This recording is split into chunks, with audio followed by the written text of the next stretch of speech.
C'est Dr Abdelben Hamouda. Je suis assistante hospitalo-universitaire au service de pédopsychiatrie de l'hôpital Mogislim La Marsa. Je suis très honorée d'être avec vous aujourd'hui pour parler du retentissement psychologique de la pandémie Covid-19 sur l'enfant et l'adolescent. On sait tous qu'en mars 2020, l'OMS a caractérisé l'épidémie du Covid-19 comme pandémie. Cette pandémie représenterait probablement la plus grande épreuve que le monde ait connue après la Deuxième Guerre mondiale et a eu comme conséquence le confinement de la population. Alors, ce sujet peut devenir source d'anxiété et de mal-être, non seulement pour les adultes, mais aussi pour les enfants qui sont témoins de cette situation inhabituelle et qui sont eux-mêmes impactés par la distanciation sociale et le changement dans les routines quotidiennes. Alors, la Tunisie, comme beaucoup d'autres pays, connaît de nos jours la deuxième vague de cette pandémie Covid-19, où on assiste à une augmentation aussi bien en nombre de nouveaux cas qu'en nombre de décès. Donc, on est actuellement à plus de 3000 décès. Donc, c'est un chiffre qui a été avancé par le ministère de la Santé publique il y a 2 jours. Et face à cette situation, de nombreuses mesures ont été prises et on avait opté pour une rentrée scolaire graduelle et progressive. Et le ministère tunisien de l'Éducation a adopté le système d'enseignement par groupe avec une fréquence d'1 jour sur 2, en prévention du coronavirus dans le milieu scolaire. Rappelons ici que les cours avaient été arrêtés l'année dernière, le 12 mars 2020, et n'avaient pas pu être repris après les vacances du printemps. Cette année aussi, les cours ont été suspendus du 29 octobre au 8 novembre, en plus d'un couvre-feu décrété le 20 octobre et qui est toujours en vigueur. Alors, les enfants et les adolescents sont face à plusieurs changements au niveau des routines de vie, une instabilité scolaire, une instabilité dans les emplois du temps scolaire et dans le planning des activités extrascolaires.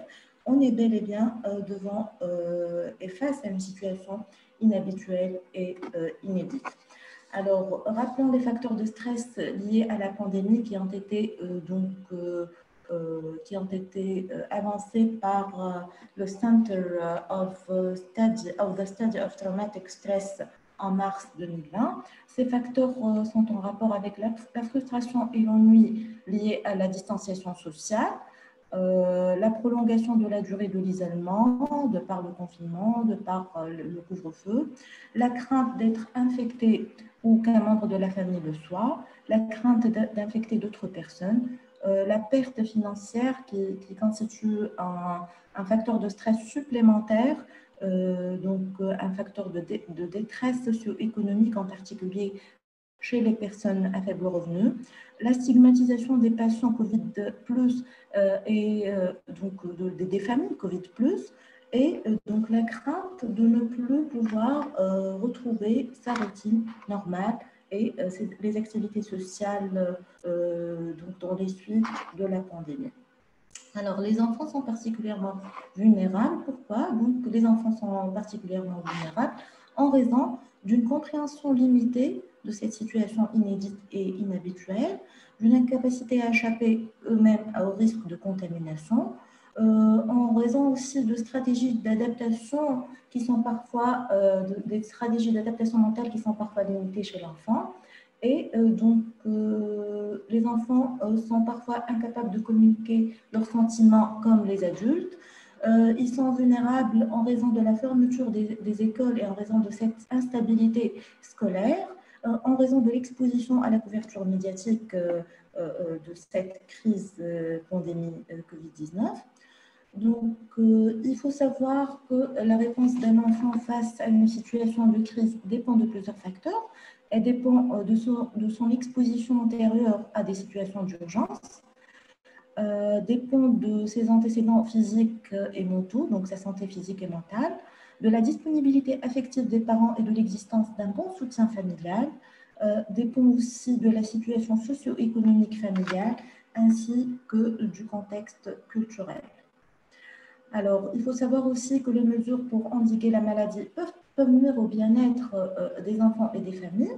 Donc, ici, on est face, donc les enfants ont plus de temps, passent plus de temps sur les écrans, donc avec les risques de cyberdépendance, de cyber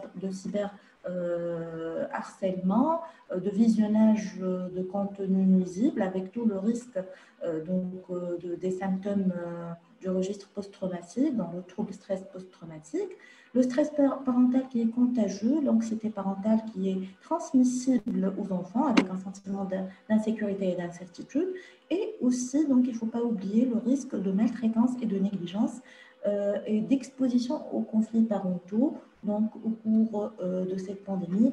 Et on a des chiffres qui ont montré l'augmentation de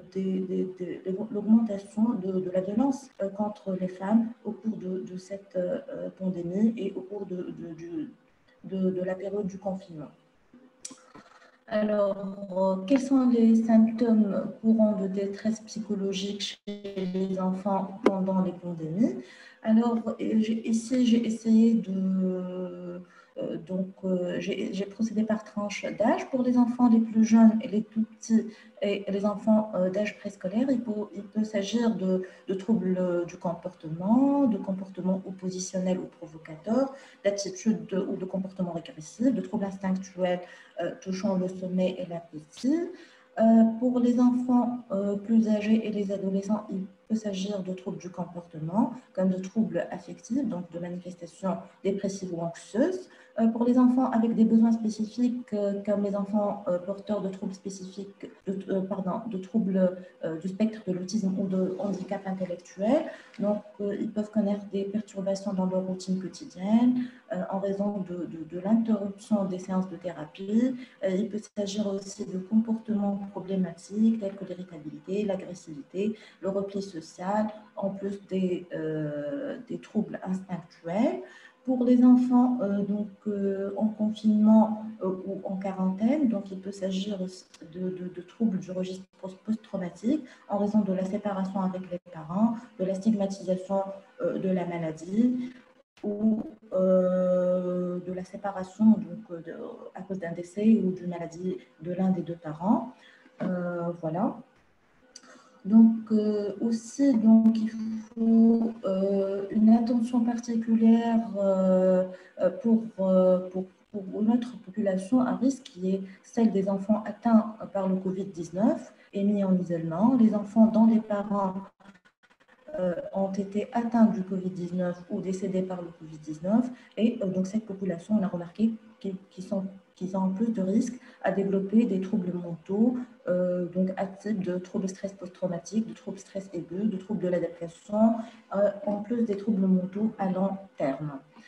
Alors, donc, comme je viens de dire, cette population donc, est plus à risque de développer des troubles du registre post-traumatique, des troubles de l'adaptation. Alors, des stratégies de prévention ont été donc prises, par exemple, par le gouvernement chinois au cours de la première vague Covid-19, avec des infirmières qui étaient disponibles 24 heures sur 24 dans les salles d'isolement des enfants dans les grandes villes. Il y avait aussi donc la mise à disposition d'appareils mobiles pour la communication parents-enfants à tout moment. Aussi le réseau associatif aussi a joué son rôle, donc, et des citoyens donc, qui ont agi bénévolement donc, avec les enfants qui ont perdu leurs parents ou dont les parents ont été hospitalisés en raison du Covid-19. Alors, la Commission nationale de santé chinoise propose des stratégies d'intervention spécifiques aux enfants. Donc,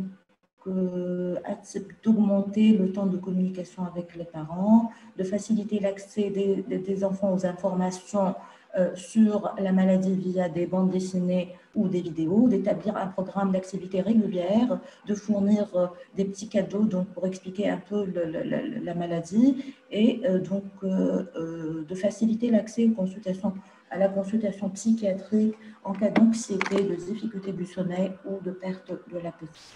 Alors, les considérations pour les familles, donc créer des routines stables et cohérentes, donc le confinement ou le couvre-feu, c'est plus de temps en famille, donc encourager le partage des tâches, informer l'enfant à l'aide d'un langage approprié et adapté à son âge développemental, ainsi et ne pas oublier de prendre soin de soi. Alors, les recommandations, donc des recommandations plus générales, consistent à la sensibilisation du grand public, à la formation des professionnels de la santé agissant auprès des enfants, aussi donc l'accès des enfants aux services de santé mentale peut être amélioré grâce à un réseau de collaboration établi à l'échelle nationale. Je vais parler par la suite de l'expérience tunisienne de la cellule d'assistance psychologique, la CAP. Donc, la surveillance post-pandémique des troubles mentaux qui est très, très importante et sans oublier une réponse spécifique à la détresse mentale des enfants mis en quarantaine ou hospitalisés pour Covid-19. Alors, j'aimerais bien partager avec vous l'expérience tunisienne de la cellule d'assistance psychologique. Donc, qui a été lancée donc, du 30 mars au 2 mai 2020. Donc, Dr Enissa Bouasker, qui est coordinatrice de la CAP, et cette action a été menée sous l'égide du ministère de la Santé. Donc, on a mis à la disposition de la population une ligne verte. On a reçu 10 107 appels avec 4 363 appels qui ont pu être traités, dont 8,31% ayant concerné des enfants et des adolescents. Donc, soit les parents appelaient pour leurs enfants, soit des adolescents donc, appelaient eux-mêmes. Donc, il s'agissait d'adolescents suicidaires, des adolescents anxieux, etc. etc. Voilà, donc outre l'écoute et la psychothérapie, cette action a permis de prodiguer une guidance, une sensibilisation des parents. Donc cette ligne verte a pu en quelque sorte déstigmatiser la maladie mentale en rapprochant l'accès aux professionnels de la santé mentale. Donc cette action va être relancée bientôt et va concerner les patients Covid+, ainsi que les patients, ainsi que les sujets de plus de 65 ans qui sont confinés chez eux. Voilà, donc en guise de conclusion, on dira que des études supplémentaires sont nécessaires pour évaluer l'impact du Covid-19 sur la santé mentale des enfants et des adolescents, que des répercussions à moyen et à long terme sont également à craindre, surtout chez cette population à risque, et que la sensibilisation du grand public et des personnels de la santé aux recommandations reste toujours à développer. Et voilà, je vous remercie pour votre attention.